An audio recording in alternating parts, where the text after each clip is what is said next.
Jetzt ist Schluss. Ach. Jetzt ist Schluss. Irgendwann ist Schluss. Hallo.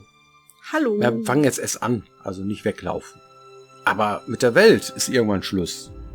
Du läufst und läufst und läufst und irgendwann ist Schluss. Wir sind zwei Piranhas und wir erzählen heute was über World Borders. Border. Also Grenzen. Begrenzung von Welten. Ein sehr beliebtes Thema, ja, bei Spielern, weil es hat mit Immersion zu tun. Was ist das denn? Immersion ist, wir saugen euch rein in die Welt und dann bist du da drin und dann rennst du und dann steht da, hier geht's nicht weiter. Dreh wieder um. Melden? Oh, Spielwelt ist zu Ende. Oh, das finde ich jetzt aber irgendwie, das reißt mich jetzt aber ein bisschen raus. Mhm. Warum machen wir das überhaupt? Warum machen wir überhaupt eine Weltgrenze? Naja, da gibt's halt verschiedene Möglichkeiten. Du läufst an der einen Seite raus und was machst du dann an der anderen Seite wieder rein? So, bei Bernd das Brot geht das doch auch. Der läuft auf der linken Seite raus aus dem Bildschirm und kommt rechts. Kann man machen. Ob das jetzt unbedingt zur Immersion beiträgt, würde ich sagen, nein, denn das ist so unlogisch. Und dann sagst du, ja, aber da ist ja noch das unbekannte Land XY. Das ist so ein virtueller Planet, der nur besonders klein ist, ne? Ja, aber dann kannst du den auch nicht irgendwie im zweiten Teil erweitern. Kannst ja nicht sagen, oh, der ist auf einmal doppelt so groß und dann, da ist hier, ne, das unbekannte Land auf der anderen Seite und du bist einfach durchgeflutscht oder so. Jetzt flutschst du erst da durch. Okay, aber Elex 2 haben wir nicht doppelt so groß gemacht. Nicht, dass Leute das jetzt glauben, ne? Das hörte sich gerade so an, jetzt machen wir das doppelt so groß. Nein, wir haben es ungefähr... Den virtuellen winzigen Planeten? Nein. So, den virtuellen... Also wir haben vorgefragt, die Welt ist ungefähr genauso groß wie die von Elex 1. So, ne, bei Elex 2. Nur wir haben sie noch dichter gemacht und auch uns anders und wir haben... ein paar Areale, die ihr schon kennt, die ja nochmal neu bereist, die sich komplett verändert haben, die ihr aber auch wieder erkennt und auch ganz viele neue Regionen so. Ne? Genau. Und die haben wir auch begrenzt. Ja, irgendwie musste das ja begrenzen. Weil geht ja nicht. Nochmal dazu, zu diesem virtuellen, ich komme links rein und komme rechts wieder raus. Oder andersrum. Das gab es tatsächlich mal, dass ein Spieler es gemacht hat, und zwar Magic Carpet. Ach. Ja. Ne? Also du kannst so ein Viereck, kannst du so arrangieren, der sich mit Photoshop auskennt, der weiß, was ich meine, ja, dann verschiebst du das irgendwie, duplizierst diese Karte irgendwie, verschiebst die und machst die Kanten, die dann sind, irgendwie, reparierst die und dann hast du so ein seamless Textur, so eine nahtlose, wenn du hier rauskommst, kommst du unten wieder ran, du merkst es nicht. Das kannst du überall irgendwie hin texturieren und so. Und dann sieht das so aus, als würde das nahtlos alles ineinander übergehen. Es ist dann eine unendliche Welt aus einem Viereck gemacht. Das ist wie dieser Künstler, der dieses Treppenbild gemacht hat irgendwie. Ja, das ist doch, immer so ja, diese unmögliche Treppe. Das ist ja schon 3D, aber ich rede schon von 2D, aber im Prinzip ist das nicht schlecht. Und bei Magic Carpet haben sie das auch gemacht. Das heißt, wenn du hier rausgeflogen bist aus der Karte, kamst du unten wieder rein. Das funktioniert. Mhm. Da bist du mit deinem fliegenden Teppich bist du dann in diese Gegend so und dann kam, ein Turm. Oh, ein Turm. Oh, ein Turm. Das war immer derselbe Turm. Das hat funktioniert. Fand ich total faszinierend. Mhm. Ist das was für uns? Nee. Weil es, wie du sagst, unplausibel ist und weil es die Immersion kaputt macht. Und weil, wenn du dir die Karte anguckst und auf der anderen Seite wieder rauskommt, wüssten wir gar nicht, wie groß man das machen sollte, dass das irgendwie funktioniert. Wahrscheinlich wird es sogar funktionieren, aber das ist halt irgendwie schon ein bisschen komisch. Ja, das ist ja auch nicht das, was du erzählen willst. Ich finde immer, das Meer ist ein schönes Beispiel. Ne? Schöne Begrenzung. Du hast im leichtesten Fall hast du eine Figur, die kann nicht schwimmen. Ja, das ist der erste Fall. Dann geht er ins Meer und er trinkt. Ja, okay, das ist natürlich eine super Grenze, da kommst du nicht weit. Die zweite Möglichkeit ist, er kann schwimmen und dann kann man Folgendes tun. Zum Beispiel, er schwimmt und schwimmt und schwimmt und schwimmt aufs Meer hinaus. Und das Meer sieht überall gleich aus. Und dann merkt der gar nicht, der Spieler, dass er gar nicht vorankommt an einer bestimmten Stelle, sondern aufhört nach vorne zu schwimmen, sondern er schwimmt dann gegen die unsichtbare Wand, aber er sieht sie nicht. Das kann man machen. Das heißt, du schwimmst und schwimmst und schwimmst, hast das Gefühl, du bist weit aufs Meer hinaus geschwommen. Also eine unsichtbare Wand hast du erwähnt. Das ist das erste Mal, dass du eine unsichtbare Wand erwähnst. Wo kommt die denn her? Die ist ja völlig unplausibel. Ja, aber am Meer merkt man das nicht so. Ach so. Aber an Land merkt man das, ne? Schon. Unsichtbare Wand ist auf jeden Fall eine valide Möglichkeit, eine Welt zu begrenzen. Aber die unglücklichste. Das ist Die eigentlich leichteste, aber die unglücklichste. Ja, irgendwie schon, ja. Mhm. Was haben wir denn gemacht? Schon mal. Also im Meer fand ich die lustigste Variante so ein Monster, das dich einfach auffrisst. Da haben wir extra eine Cutscene gemacht und dann frisst sie das auf und dann wirst du wieder angespült oder irgendwie sowas. Mhm. Wir haben auch mal gemacht, dass du zum letzten navigierbaren Punkt hin teleportiert wirst. Mhm. So, ne? Das heißt, du schwimmst dann irgendwann und dann gehst du aus dem Gebiet raus, den du eigentlich noch begehen können solltest. Und dann wirst du wieder dahin zurück teleportiert. Das ist auch okay. Mhm. Ne? Oder halt hohe Berge, wo du nicht drüber kommst.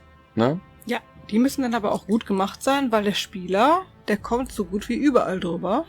Macht ja nichts. Also wenn er sich dann da hochglitscht und rumglutscht und was nicht alles, dann ist er halt in einem Bereich, dann sieht man doch, ob das noch spielbares Gebiet ist oder nicht.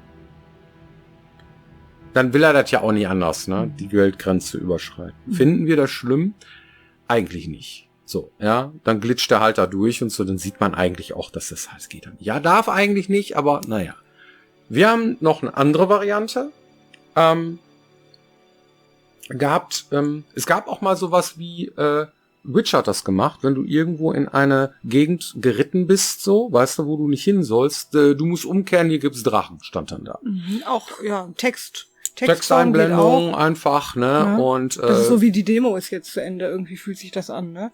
Das Spiel ist hier zu Ende, geh weg. ja, das ist irgendwie nicht schön, ne? Mhm. Also, Mhm. was? Wäre ich nicht.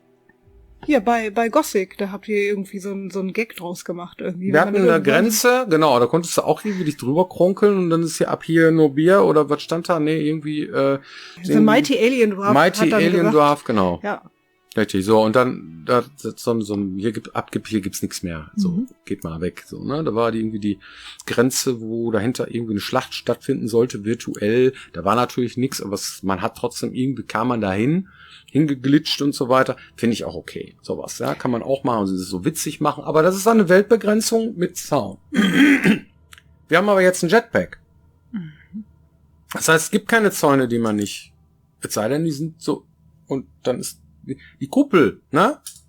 Bei Gothic zum Beispiel. Das ist auch eine Weltbegrenzung. So. Super Idee. So, ne? Das heißt, du kannst überall hin bis zu dieser Grenze dann. Und wenn du dann zu nah kommst, dann gab's einen Blitz in den Arsch, ne? Wenn du zu lange dann rumkasperst, ne? Das war natürlich eine schöne Lösung, auch fürs Fliegen. Konnte man in Gothic nicht. Nee. Aber hätte man in Gothic fliegen können, dann hättest du die Kuppel auch oben gehabt. Das Ja, wie haben wir es denn jetzt gelöst?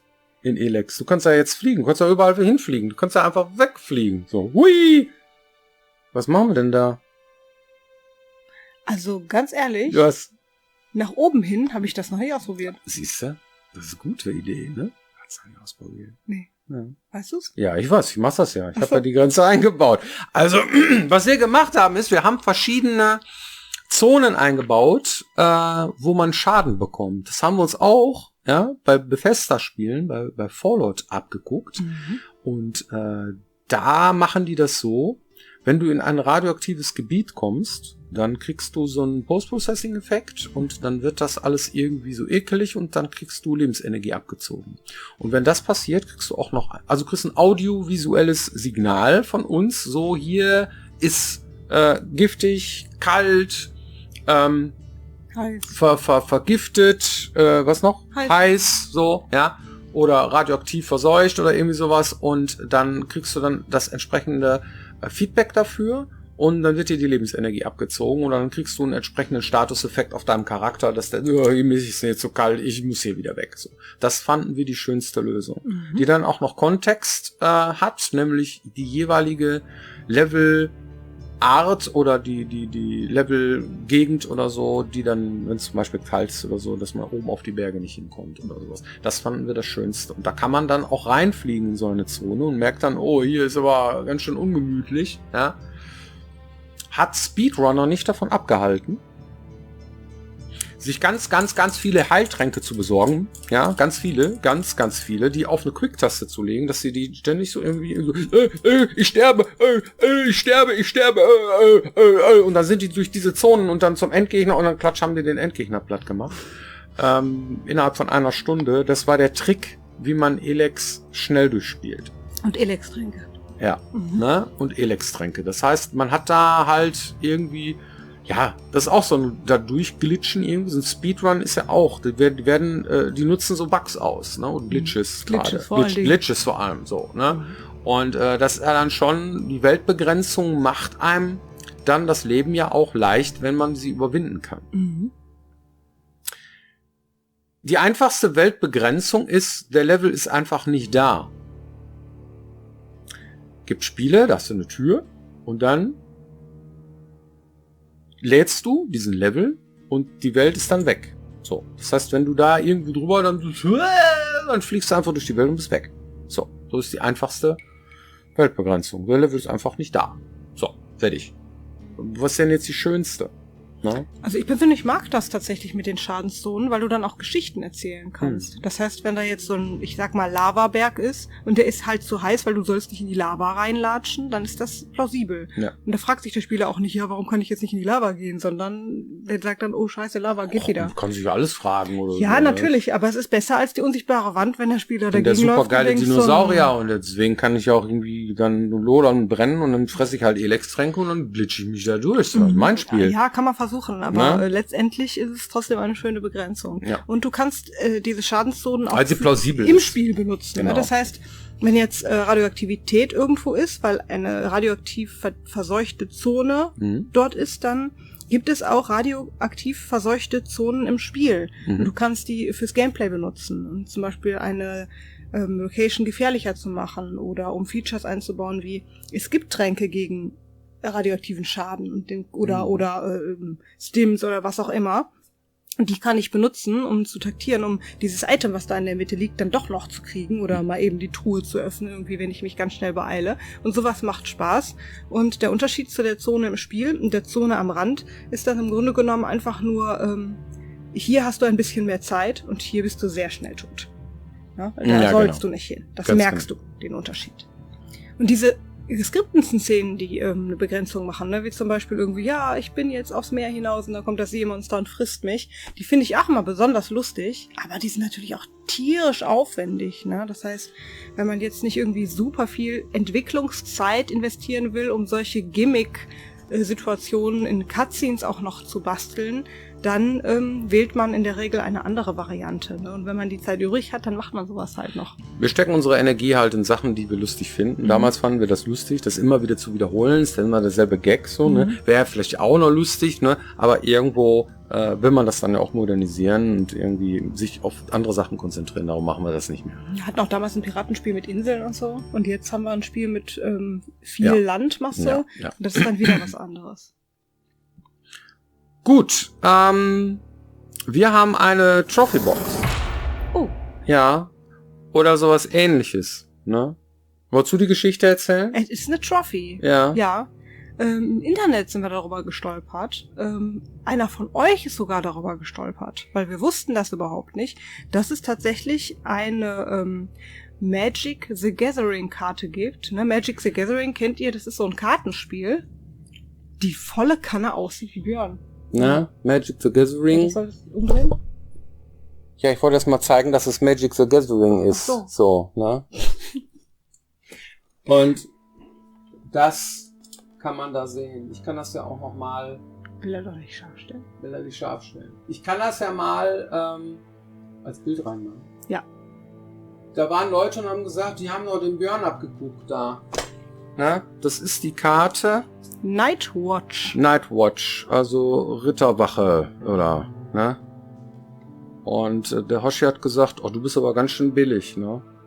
4 Blips und einen weißen. Ja. Da gab's Leute, die haben gesagt irgendwie, ja, haben die dich da abgemalt oder so. Ich habe das mittlerweile auch als Desktop-Hintergrund, weil ich das so lustig finde. Ja, der sieht aus wie ich, der Typ, ne? Volle Kanne. Absolut. Auch die Nase, die Augen, der Mund, Ja. die Hände. Ja. Also Wahnsinn. Als hätte der Typ das absichtlich gemacht.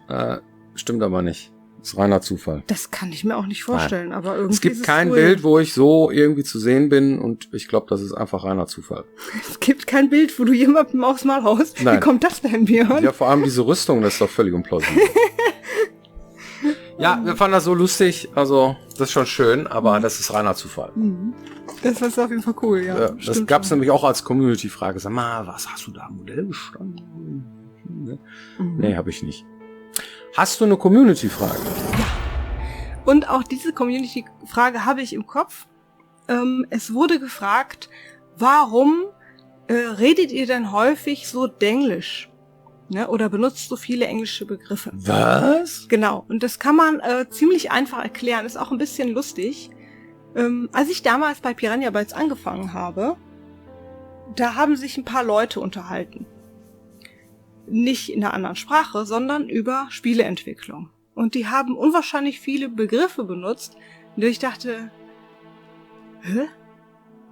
Und mittlerweile weiß ich, es ist halt so, in der Spieleentwicklung ist halt sehr vieles auf Englisch. Im Editor, beim Programmieren, beim Skripten, bei den ganzen Objekten oder so verwendest du hauptsächlich englische Begriffe, um Sachen zu beschreiben. Und damit auch jeder, der bei uns arbeitet, egal wo der herkommt zum Beispiel, damit arbeiten kann. Ja, das ist also etwas ganz Typisches und Gängiges.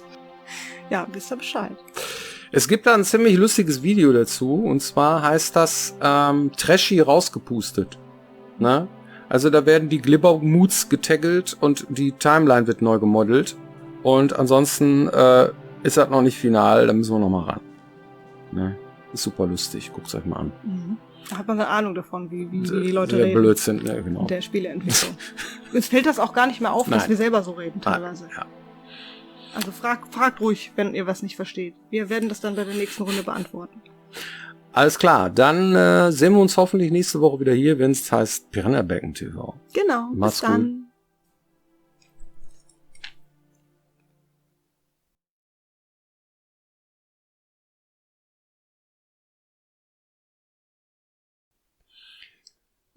Unsere Hauptkamera ist ausgefallen. Die sagt irgendwie, der interne Speicher ist voll. Das ist komisch. Das ist doof, ne? Ja, weil die vor allen Dingen gerade noch leer war. Ja, müssen wir mal gucken, wie ich das jetzt gefixt kriege. Ansonsten müssen wir jetzt mit 3 Kameras. Kriegen wir hin, ne? Ja,